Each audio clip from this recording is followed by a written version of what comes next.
멋지게 사업을 펼치고 계신 분이십니다. 유사나 비즈니스는 이 남자처럼 골드 디렉터 박수진 리더님을 큰 박수로 무대 위로 모시겠습니다.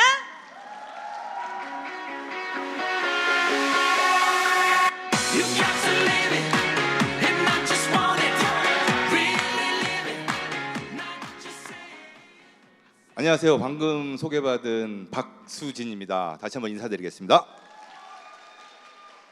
어제부터 매 순간순간이 정말 기쁘고 즐겁고 행복하고 많은 걸 배우고 느끼고 그리고 너무 동기부여가 돼서 너무 좋습니다.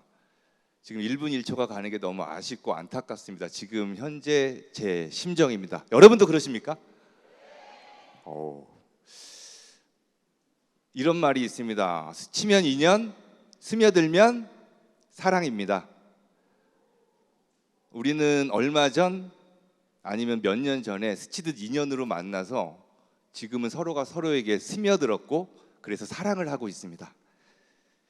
사랑을 하면서 같은 곳을 향해 아름다운 동행을 하는 우리는 캐스트 패밀리입니다. 박수 한번 쳐주시죠.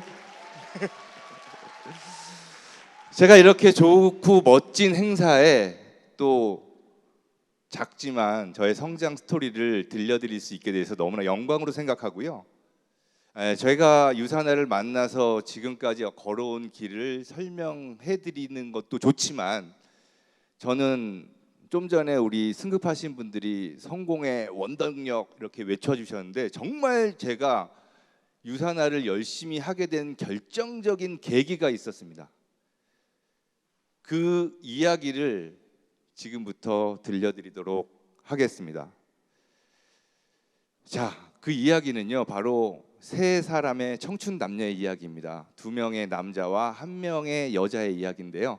이들은 아주 어렸을 때부터 한 동네에 살았고 굉장히 어렸을 때부터 친한 친구로 지내온 사람들입니다. 하지만 커가면서 이들은 어떤 감정의 다름을 느낍니다. 두 남자는 커가면서 이 한 여자를 좋아했고 이 한 여자도 이 두 남자에게 호감을 갖습니다. 근데 어렸을 때부터 친구였기 때문에 서로의 감정을, 내 감정을 상대방한테 얘기하기가 여간 어려웠습니다. 자, 여러분도 다 아시는 얘기일 수도 있는데요. 바로 제가 드리고 싶은 얘기는 응답하라 1988에 나오는 이야기입니다. 드라마 속 이야기인데요. 바로 제가 앞전에 말씀드린 3명의 청춘 남녀는 바로 주인공 덕선이 역을 맡은 해리, 그리고 최택 구단 역을 맡은 박보검, 그리고 정환이 역을 맡은 유준열의 이야기입니다. 이 3명에게 이렇게 삼각관계가 형성이 되었었죠. 박보검과 유준열은 해리를 좋아했고 해리도 박보검과 유준열의 호감을 느끼고 있었어요. 근데 앞에서도 또 말씀드렸지만 이들은 어렸을 때부터 친구였기 때문에 내가 좋아하는 감정을 얘기하기가 힘들었습니다. 그런데요, 이 3명에게 정말 운명적인 날이 다가옵니다. 이 운명적인 날로 인해서 이 3사람의 운명이 완전히 바뀝니다. 자, 자세한 얘기는 드라마를 보시면 되고요.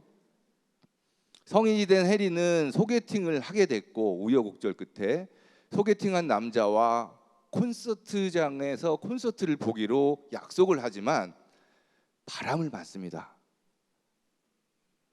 근데 이 사실을 우연치 않게 박보검도 알게 되었고 유준열도 알게 되었어요.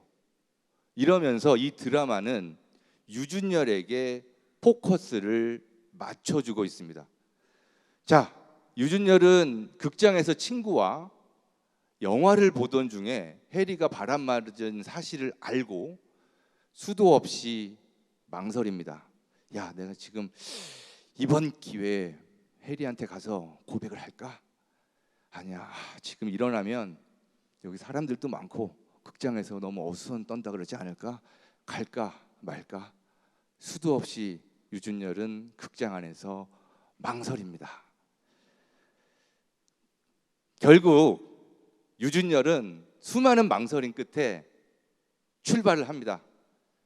영화 상영 중에 벌떡 일어나서 자신의 찝차를 타고 해리에게 향합니다.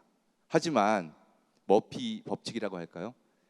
큰맘 먹고 달려가는데 계속 신호등에 걸립니다. 차는 막히고 신호등에 걸리고 사거리에서 신호등 또 빨간 신호등 계속 신호등에 걸리면서 유준열은 너무너무 마음은 급하고 안타까워합니다. 하지만 신호등이 암만 걸린다고 해도 해리한테 도착을 할 수 있죠.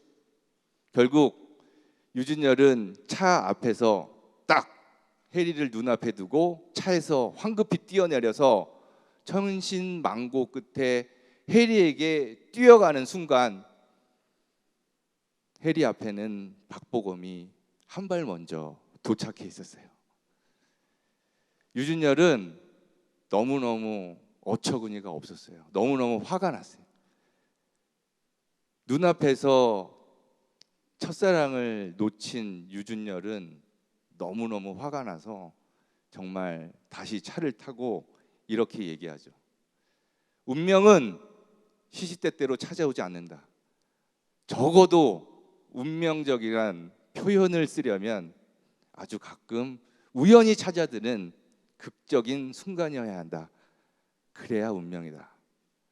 그래서 운명의 또 다른 이름은 타이밍이다. 만일 오늘 그 망할 신호등이 한 번만이라도 걸리지 않았다면, 그 빌어먹을 빨간 신호등이 날 한 번만이라도 도와줬다면 난 지금 운명처럼 그녀 앞에 서 있을지도 모른다.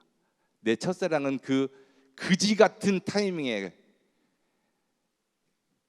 발목을 잡혔고 그 빌어먹을 타이밍에 발목을 잡혔다. 이렇게 얘기를 합니다. 여러분은 이 이야기를 듣고 어떤 생각이 드시나요? 유준열은 타이밍을 운운하며 빨간 신호등에 핑계를 대고 있는 모양입니다.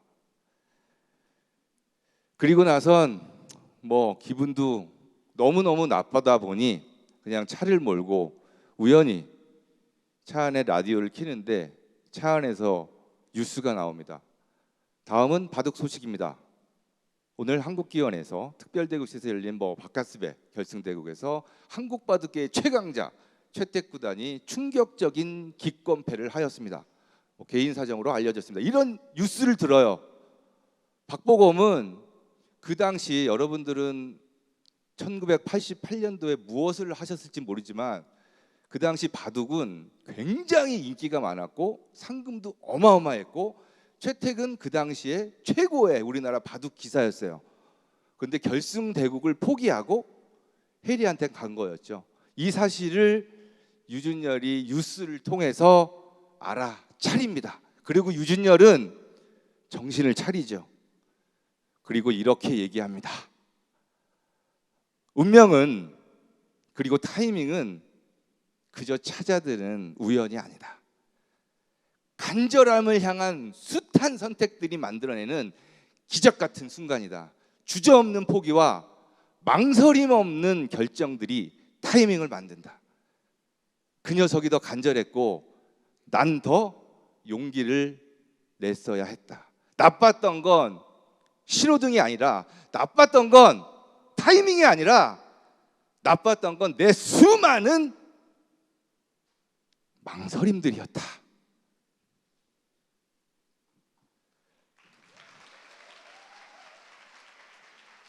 여러분은 하루에 몇 번의 망설임을 하십니까? 전화를 걸까 말까, 걸까 말까, 나 이 사람을 만나러 갈까 말까, 만나러 가 말어.